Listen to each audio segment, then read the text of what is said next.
Good morning, good afternoon, good evening, everyone, wherever you are. I hope you're good. I hope you're well. It's another Three Questions episode. And today I am joined with someone that hasn't been on the channel for a long time, the wonderful Hollie Agombar. How are you? I'm good, thank you, Ryan. It's good to be back on, so thank you. How are you?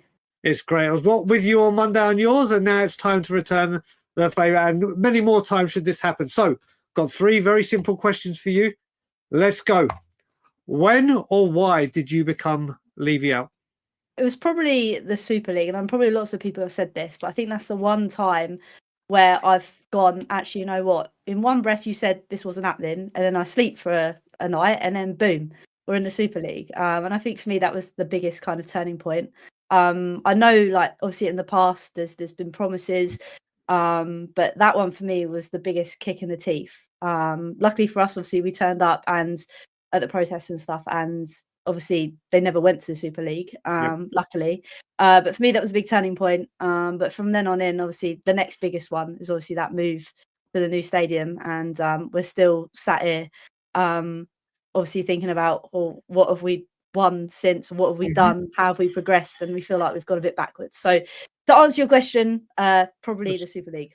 Well, do you know what? You know how many of these I've done. I'm not going to say how many because I don't know what order this is going in, and you might not be, but you're the first one to say Super League. Oh, there's. Your first one says many different. It goes to show how many different views there are. But the second one, Hollie, why is it important to attend the protest if you can get there? And I have been saying on every single one of these questions, or this question, if people don't have tickets to go to the match, obviously you can still have your say and voice your frustrations and march on the pavements, because there is the pram march outside and there's so many pubs you can go and watch the game in afterwards. So Hollie, why do you reckon it or think it's so important to attend these protests if you can get there? I think it's just numbers. Obviously, the past ones we've kind of done was great, but they weren't to the biggest scale that we kind of needed them to be for obviously leaving the board to actually take notice. So yeah, like I say, I sounds very hypocritical. I unfortunately can't be there because I'm engaged elsewhere. But if I could be there, I would be, because I've done it before. You have, But you can vote for it. it's definitely one of the biggest things that you can kind of do. Like you say, if you've got a ticket, great, you're going to be there anyway.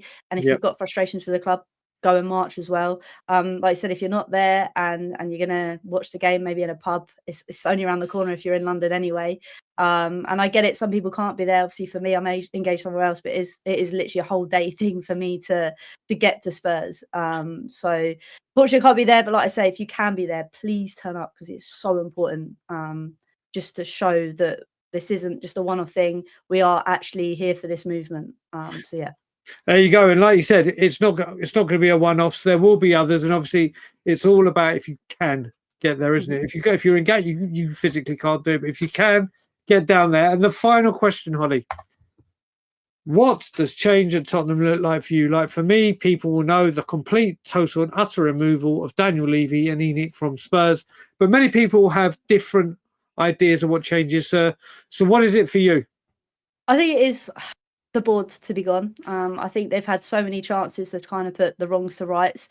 You give them a little bit of an inch and then they take it by a mile and they never seem to repay the kind of favour. And it's us fans that always lose out. For me as well, just subtle changes. I don't even know this is Tottenham's ground apart from the big cockerel on the top of the roof. I don't know it's the ground because there's nothing symbolic like the building at gates. There's no THFC on the seats. There's nothing to say this is Tottenham Stadium. So even a small change like that would be great. But yeah, for me, it's too far gone in a sense of the board of how they can kind of get back in my good books, so to speak.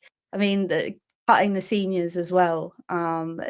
It's just another thing. It always hits us fans regardless, and it's everything else. I don't see Levy and Co. kind of reining it kind of in after we've seen. I mean, the last 3 days I've had 3 emails saying the same thing about Kendrick Lamar coming to the stadium, and it's like I want my football club to do well first and foremost, but it seems that is never at the forefront of their minds. So for me, get them gone.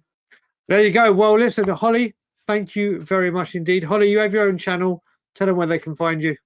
No worries. Yeah, so you can come and find me on Hollie's Hotspurs. Pretty much just talking about the game just gone. Most weeks it's pretty much a therapy session at the moment. But it's good fun to have the likes of Brian and other people on the channel to get their thoughts and feelings on the game. But thank you, Brian, for having me. I really enjoyed My it. absolute pleasure, Holly. We need to see more of you on the channel. Everyone, enjoy your Friday or Saturday, whenever this comes out. Like, comment, share, subscribe. And as always, Levy out.